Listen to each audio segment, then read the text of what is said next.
میرا نام عثمان انصاری ہے۔ میری عمر 22 سال ہے۔ میری شادی ارینج میرج ہے۔ شادی سے پہلے میں نے اپنے شوہر کو صرف دور سے دیکھا تھا اور ان کی تصویریں دیکھی تھی۔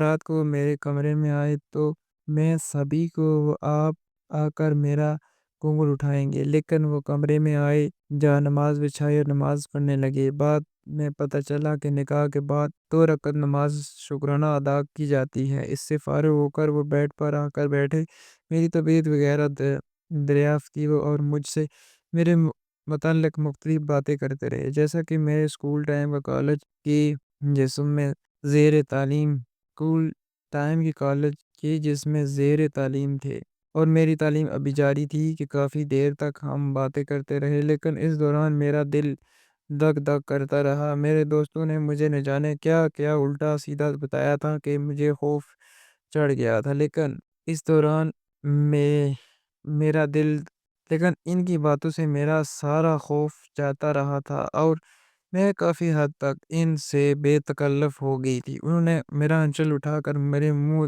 دکھائی کہ کنگن بچھائے پہنائے اور میری ٹھوڑی اٹھا کر میرا چہرہ اپنے روبرو کر لیا۔ ان کی سانسوں کی گرمی میں نے پہلے اپنے رخساروں اور پھر اپنے ہونٹوں پر محسوس کی۔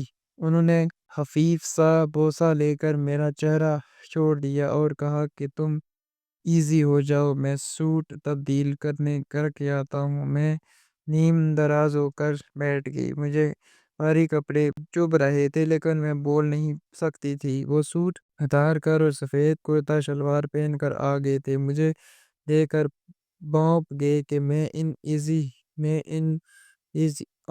ہوں۔ کہنے لگے تمہارا نکاح ہو چکا ہے، رخصتی ہو چکی ہے اور مووی بھی بن چکی ہے، جاؤ اب یہ بھاری سوٹ اتار کر ایزی ہو جاؤ۔ میں تو بس اشارے کی منظر تھی۔ بھاری سوٹ میں لڑکھڑاتے ہوئے چینج روم میں گئی، الماری کھولی تو ایک سائیڈ ڈھیر سارے لانجز اور ٹائٹ سے الماری بھری پڑی تھی۔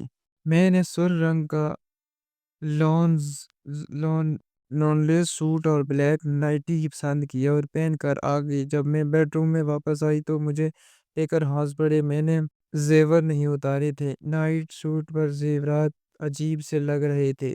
میں خفیف سی ہو گئی۔ انہوں نے میرا ہاتھ پکڑ کر مجھے بیڈ پر بٹھایا اور ایک ایک کر کے میرے سارے زیور اتار دیے اور مجھے اپنے پاس بٹھا کر ٹی وی آن کر دیا۔ میں بہت الجھن محسوس کر رہی تھی کہ وہ حق زوجیت کا وظیفہ کب شروع کریں گی، لیکن لگتا تھا کہ ان کو تو کوئی جلدی ہی نہیں تھی۔ وہ اپنے بارے میں بتانے لگے اور اپنے گھر والے، رشتہ داروں، دوستوں کے تعلق مجھے بتایا، پھر اپنی تعلیم اور ملازمت کے بارے میں مختصر بتایا۔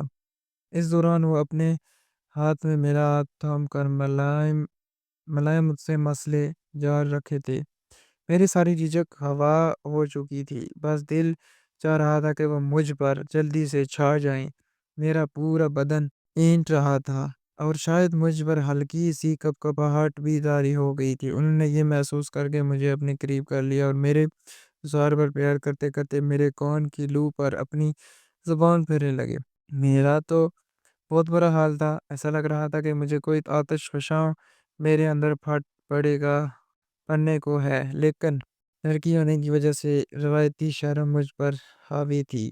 انہوں نے میرے کان کی لو سا اپنے ہاتھوں سے کترا اور پھر اپنے ہونٹوں کو بے ہونٹ پر رکھ دیا۔